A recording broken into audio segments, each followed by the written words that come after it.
There are roughly about 10 documents in an estate plan. When a person's life comes to an end, they often have wealth and assets that they want to distribute to their family and loved ones. One of the best ways to do this is through an estate plan. An estate plan is a collection of legal documents that allow a person to prepare for the transfer of a person's wealth and assets after his or her death. It is important to have a sound legal strategy for your estate plan because it can save your loved ones a lot of time, energy, and frustration. There are roughly about 10 documents in an estate plan.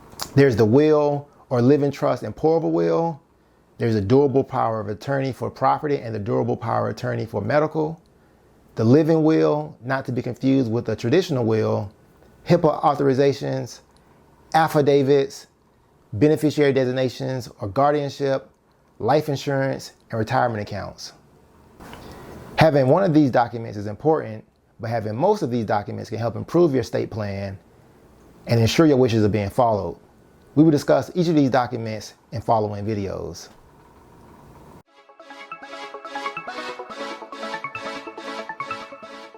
One of the most important decisions that you will make is whether to draft a will or a living trust. They both have pros and cons, and in many ways it could be a good idea to have both. The will, also called the last will and testament, is a legal document that explains what will happen to your wealth and assets when you die. Many of these assets include jewelry and your clothes, art and antiques, your home and furniture, cash and money in your savings and checking accounts, and insurance policies and any retirement accounts, which will go directly to your beneficiary. Once you have identified all your assets, you should determine which person these assets will go to. In legal terms, they call these people beneficiaries. It is important to name an alternative beneficiary as well because this person will get the asset in case the original beneficiary dies. If you don't name an alternative beneficiary and the original person dies before you, the laws of the state will determine who that item goes to. In addition, we often have more items than we realize, and it is important to have a catch-all provision that determines where these items that are mistakenly not in the will should go. In legal terms, they call this the Residuary Clause.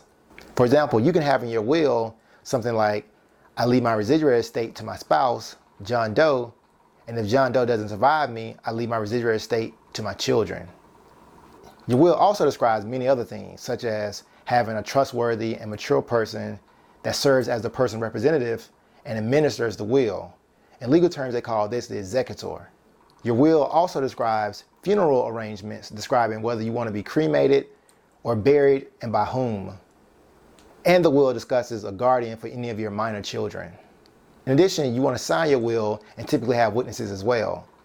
The witnesses should typically be people who are not your heirs and generally be younger than you because they will have to testify in case someone tries to contest the will in court. Also, it is important to sign a self-proven affidavit in front of a notary to ensure that you can actually prove you have a valid will. You can find a free sample will at globallaw.tv/contracts. A living trust is a document that is often used instead of a will. The living trust has many advantages that a will does not have. The first advantage is that you can avoid the high cost of probate court.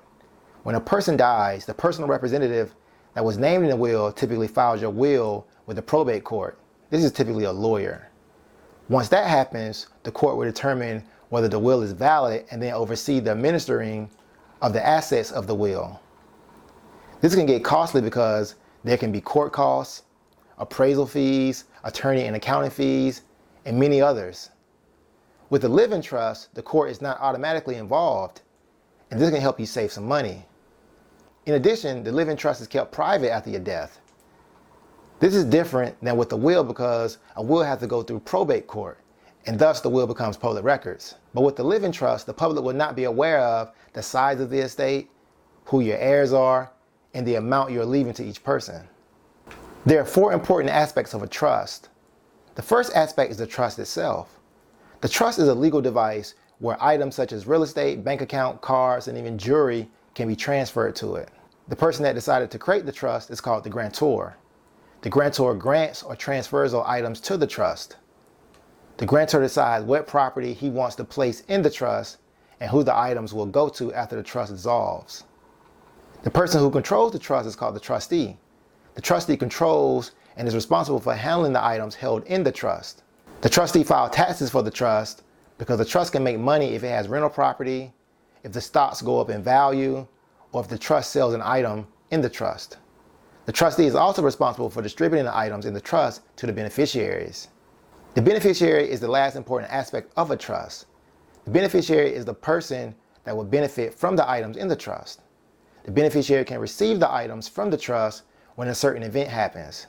The event can be when the grantor dies or when the beneficiary reaches a certain age. The beneficiary can take legal action to replace or sue the trustee if the trustee is not properly taking care of the trust assets.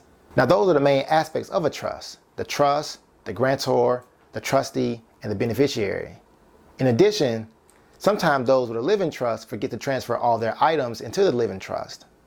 When a person fails to transfer all of their items to the trust, the laws of the state will likely determine who those items will go to. However, a pour-over will can help because it states that all of the property at the time of the person's death will be distributed to the trust. You can find a free sample living trust at globallaw.tv/contracts. It is very important to understand the differences between a will and a living trust. It is also important to know that an aspect of a will, whether it be a traditional will or a pour-over will with a living trust, will be a part of your estate plan.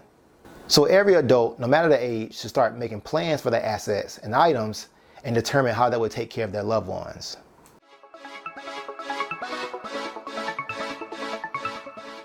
As people continue to live longer and society becomes more connected, things can happen that may place a person in a position where he or she may not be able to take care of themselves.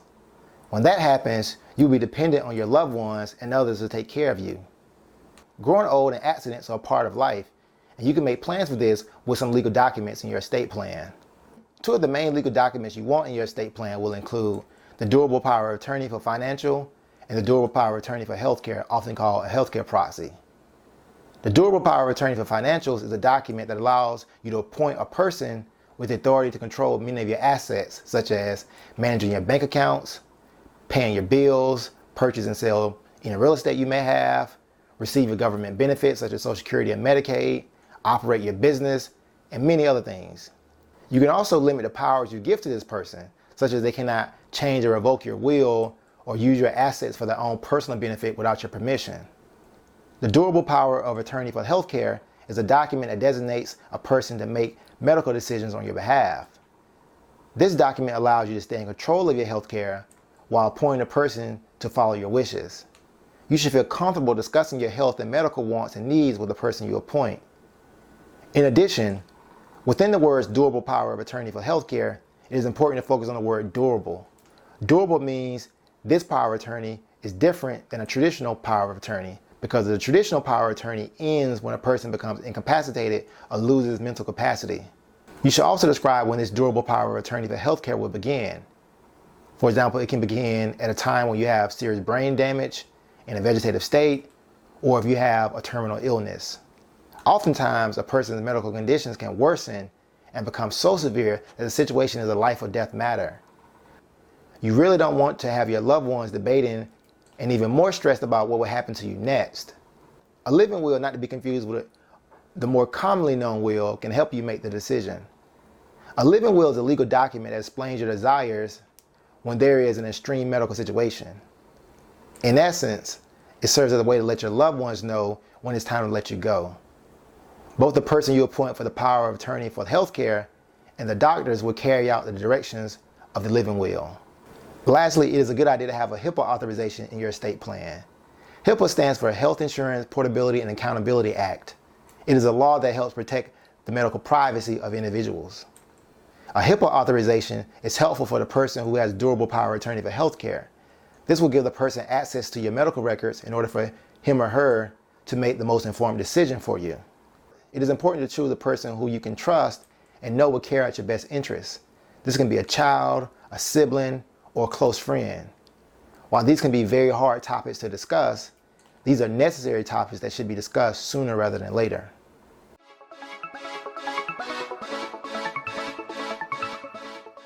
During a person's working years, saving for retirement allows the person to have money for a time when they are not able to work. In addition, Life insurance can take care of your loved ones when you're no longer around. Retirement accounts can take many forms. They can be 401k plans, 403b plans, and IRA accounts. Two of the main benefits of a retirement account can allow you to potentially defer paying taxes on the contributions you make to the retirement account, and you can grow your money even more through compound interest.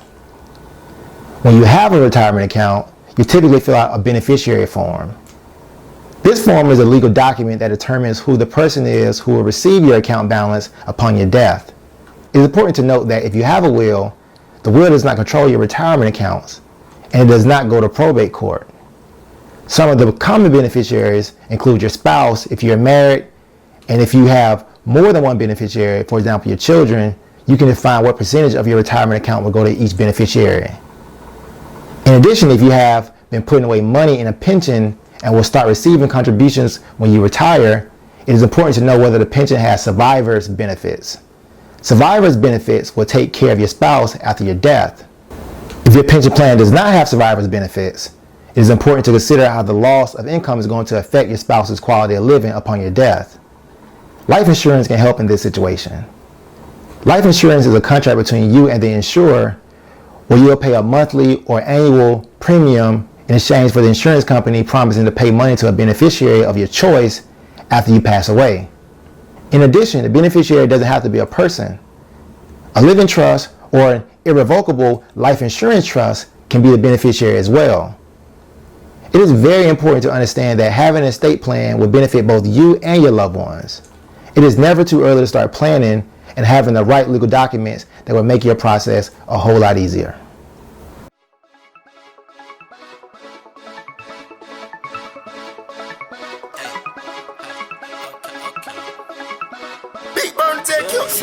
See, I came in the game